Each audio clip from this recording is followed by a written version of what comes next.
Machine এইটোৰ ফলত আমি নদী বা পুখুৰীত এৰি দিলে পানীটো আমাৰ জলীয় বাষ্প হৈ ওপৰলৈ যাব আৰু প্লাষ্টিকেৰে পানীটো ইয়াতে নিগৰি আহি ইয়াতে টেমাত জমা হ'ব।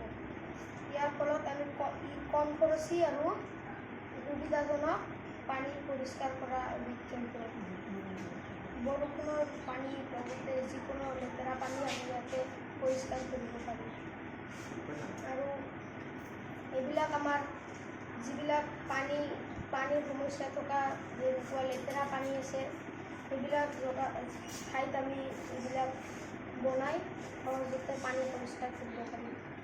আৰু এইটো আমাৰ ঘৰতে বনোৱা যায় বাঁহেৰে আৰু প্লাষ্টিক আৰু যিকোনো বটল বা যিকোনো টেমা বা যিকোনো কাৰ্টুন দি আমি বনাব পাৰোঁ।